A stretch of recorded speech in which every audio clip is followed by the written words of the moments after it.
ಇತ್ತೀಚಿನ ದಿನಗಳಲ್ಲಿ ಸಣ್ಣ ಪುಟ್ಟ ಕ್ಷುಲ್ಲಕ ಕಾರಣಕ್ಕೆ ಗಲಾಟೆ ಆಗೋದು, ಕೊಲೆ ಆಗೋದು ಸರ್ವೇ ಸಾಮಾನ್ಯ ಆಗೋಗಿದೆ.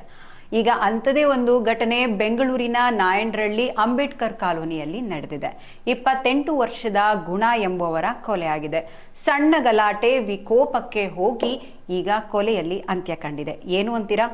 ಅದರ ಕಂಪ್ಲೀಟ್ ಡೀಟೇಲ್ಸ್ ನಿಮ್ಮ ಮುಂದೆ. ರಾಜಧಾನಿ ಬೆಂಗಳೂರಿನ ನಾಯಂಡಹಳ್ಳಿಯ ಅಂಬೇಡ್ಕರ್ ಕಾಲೋನಿಯಲ್ಲಿ ಭೀಕರ ಕೊಲೆ ಜರುಗಿದೆ. ಆಟೋ ಚಾಲಕ ಗುಣ ಎಂಬುವರನ್ನ ಅಪ್ಪ ಮಕ್ಕಳು ಸೇರಿ ಚಾಕುವಿನಿಂದ ಹಲ್ಲೆ ಮಾಡಿ ಕೊಲೆಗೈದಿದ್ದಾರೆ. ಸೋಮವಾರ ಸಂಜೆ ಸುಮಾರು 7:30 ವೇಳೆಗೆ ಈ ದಾಳಿ ನಡೆದಿದ್ದು, ಗುಣ ಅವರ ಜೊತೆಯಲ್ಲಿ ಇದ್ದ ಸ್ನೇಹಿತ ವೇಲುಗೂ ಚಾಕು ಇರಿತವಾಗಿದೆ. ವಿನೋದ್, ಅಜಿತ್ ಹಾಗೂ ಲಂಬು ಕುಮಾರ್ ಎಂಬ ಆರೋಪಿಗಳು ದಾಳಿ ನಡೆಸಿದ್ದಾರೆ ಎನ್ನಲಾಗ್ತಾ ಇದೆ. ಕೆಲ ದಿನಗಳ ಹಿಂದೆ ಗುಣ ಅವರ ಆಟೋ ಮೇಲೆ ಆರೋಪಿಗಳು ದಾಳಿ ಮಾಡಿದ್ದು, ಇದೇ ವಿಚಾರವಾಗಿ ಇಬ್ಬರ ನಡುವೆ ಗಲಾಟೆ ಕೂಡ ನಡೆದಿತ್ತು.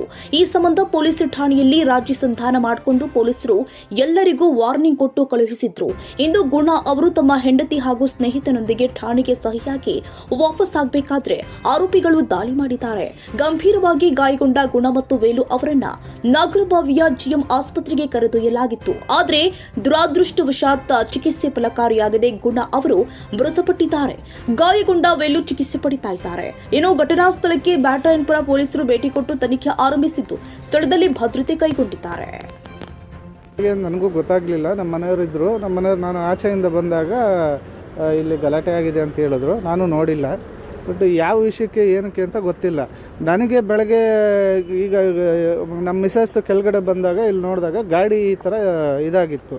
ಆ ಗಾಡಿ ನೋಡಿದಾಗ ಬಂದ್ಬಿಟ್ಟು ನಾನು ನೋಡ್ತಾ ಇದ್ದೆ, ಆ ಬಂಪರ್ ಎಲ್ಲ ಹೊಡೆದಾಕಿದ್ರು. ಬಟ್ ಯಾರು ಅಂತ ನನಗೂ ಅಷ್ಟಾಗಿ ಗೊತ್ತಿಲ್ಲ. ಅವ್ನ ಜೀವ, ನಮ್ಮ ಹುಡುಗನ ಜೀವ ಅವ್ನು ತೆಗೆದುಬಿಟ್ಟ. ಗೊತ್ತಿಲ್ಲ ಸರ್. ಏನೋ ಮುಂಚೆ ಒಂದು ಶುಕ್ರವಾರ ಗಲಾಟೆ ಆಗಿದೆ. ಅವನು ಹೇಳಿದಾನೆ ಬಂದು ನಾವು ಮಾತಾಡೋಣ ಅಂತ ಈ ಹುಡುಗ ಕರ್ಕೊಂಡು ಹೋಗಿದ್ದಾನೆ. ಯಾರು ವಿನೋದ್ ಅನ್ನೋನು ಕರ್ಕೊಂಡು ಹೋಗಿ ರೋಡ್ಗೆ ಹೋಗಿಲ್ಲ. ರೋಡ್ಗೆ ಇಲ್ಲಿ ಮೂಳೆ ಇಸ್ತ್ರಿ ಮಾಡ್ತಾರಲ್ಲ, ಅಲ್ಲಿ ಹೋಗಿ ಏನು ಮಾಡಿದೆ ಸರ್. ಅವ BBMP ಹೇಳಿಸೆ ಸರ್. ಅವ BBMP ಹೇಳಿಸೆ ಅಂತೀರಿ ಫ್ರೆಂಡಿಂಗ್ ಸರ್. அவங்க ஃப்ரெண்டில் ಏನೋ பேசிட்டு சமாதானம் பண்ண போந்துக்கு அந்த மாதிரி பண்ணிட்டார் சார்.